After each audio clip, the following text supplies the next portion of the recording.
Jadi klik. Nah,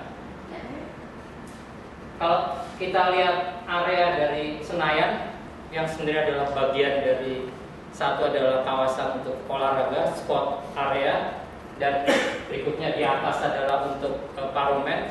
Ternyata di dalamnya dari infill oleh berbagai macam kegiatan mall gitu ya. Jadi ini satu hal yang menjadi pertanyaan besar kita. Nah, pola tadi yang pertama adalah developer right is more important than land right, itu pertama. Kedua adalah yang kita sebut sebagai farmak dan Mumax. Ini adaptasi from MVRDV terminologi. Klik is on the big project in the West Jakarta. Ini menarik, not only make use in the mainstream theory is 3 in 1, but in this project 11 in 1. So jadi kita bisa lihat ada luxury living condominiums, 5-star hotel, clubhouse, exotic spa, not erotic spa ya, exotic spa. Kemudian Jakarta largest exhibition center, 45 hectare shopping mall, this mean 450,000 square meter, 450.000 meter persegi, 45 kali lapangan bola. Jadi kalau saya cerita selalu kalau Elisa mau diet lebih kurus tinggal jalan di situ walking around. Kemudian karena beraninya sama Elisa, yang lain nggak berani. Ada SeaWorld, kemudian office, story, school, hospital, and wedding chapel. Jadi is like a micro city, ya. Satu-satunya yang kurang adalah krematorium. Ya kalau di krematorium I think is complete as a one habitat area. Ya. Jadi dari lahir sampai mati nggak usah keluar dari Saint Maurice, is okay. Tidak ada. If we talk about the traffic jam, it's no problem. We can use the helicopter. Ya, klik. Ya, tadi setelah kita bicara tentang development right, kedua adalah strateginya mereka tidak perlu menguasai the big area in the city, but the problem is the get the permit to maximize the floor area ratio. Jadi kita bandingkan bahwa kalau kita punya 10 hektar dengan KLB 10, kita bisa menguasai 1 juta meter persegi gitu. Bandingkan kalau kita punya KLB, kita butuh 25 hektar. Jadi sekarang developer berlomba-lomba punya tanah sempit gak ada masalah gitu. Yang penting dapat izin untuk dapat KLB gitu. Sehingga kita melihat bahwa KLB-nya jadi gila-gilaan di Jakarta gitu. Untuk mengisi bangunannya sedemikian luas dengan KLB yang tinggi, kemudian mereka juga menggunakan metode maksimalisasi activities gitu ya. Jadi Mumax, jadi make use maksimal.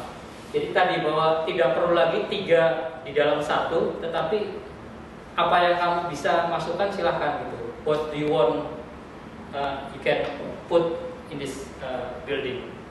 Ya, ini terjadi banyak di proyek-proyek super blok di Jakarta gitu. Mereka bangun dengan gila-gilaan, tapi konsekuensi dari itu adalah bahwa occupancy rate-nya turun atau tidak penuh itu menjadi sehari-hari. Tapi kalau misalnya contoh Grand Indonesia proyeknya dibangun oleh Jarum, mungkin Jarum tidak perlu uang gitu ya. Jadi mau kosong mau apa nggak ada masalah gitu. Seolah di Jakarta menjadi real estate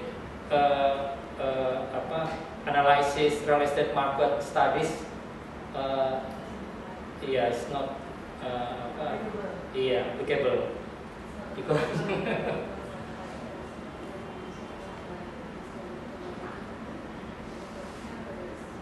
Nah, ini contoh dari tadi Farmax ya, floor area ratio maksimal. Ini adalah proyek awal dari atau gambar awal dari Saint Maurice. Dulu namanya Paragon ya. Jadi kalau kita lihat the first state atau the first initial design dari Saint Maurice adalah seperti ini. Tapi klik lagi,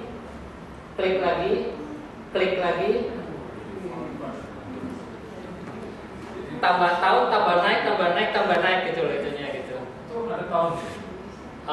Tidak detail. Tapi yang ini adalah izin terakhir yang paling sebelah kanan itu izin terakhir yang kemudian dibangun. Jadi memutar berlawanan dengan jam. FAR? Iya. Yang itu berapa FAR itu berapa? Kalau nggak salah di FAR masih 4 peraturan ini kemudian jadi 9 mendekati 10. Ya di double FAR-nya. Ya.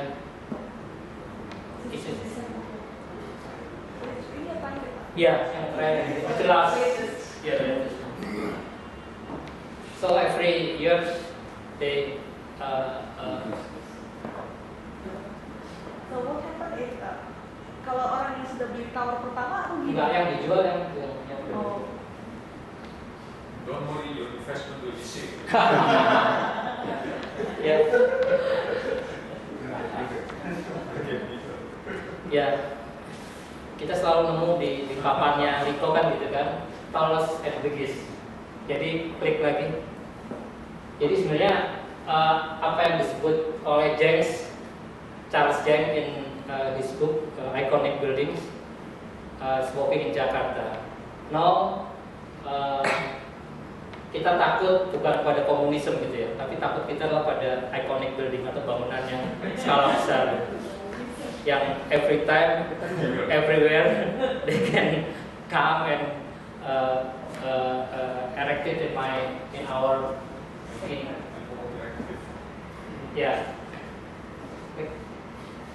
Nah, kita belum selesai cerita itu, datang proyek baru lagi gitu. The new project, the two big project in Jakarta, Senator Tower Jakarta, belong by Tommy Linata, one of the big developer. In Arts Daily, they call as a mega tall building, over than 100 meters tall. Yeah, and the second, the other star architect from Netherlands, FBSDP, came with the crazy proposal in pas di tengah-tengah kebayoran baru gitu ya, jadi pas di Peruri gitu. Kita juga heran kenapa tiba-tiba Peruri jadi developer gitu kan, bingung kan? BUMN yang biasanya hanya bicara tentang services untuk uang, tiba-tiba sekarang jadi developer dan gak main-main gitu developernya. Dan ketinggiannya 400 meter, saya hitung sekitar KLB-nya sekitar 9 juga, jadi 7 sampai 9 floor area ratio-nya. Ya, akhirnya mereka kemudian bicara tentang not only floor area ratio maksimal for the consumer, they talk about the profit maximal. They always talk about the increase the price of the space. Ya. Tapi kita juga nggak ngerti kalau ini nggak terjadi, siapa yang tanggung jawab gitu kan? Dan mereka selalu jawab, oke, kamu kalau mau investasi untung besar ya resikonya besar gitu kan? Jadi space, real estate, or urban space become as a speculative area in Jakarta. Next.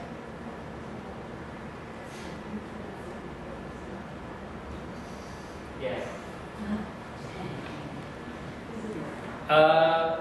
Hal lain yang kami temukan dalam 15 tahun ini adalah eksploitasi public space besar-besaran di Jakarta, gitu kan?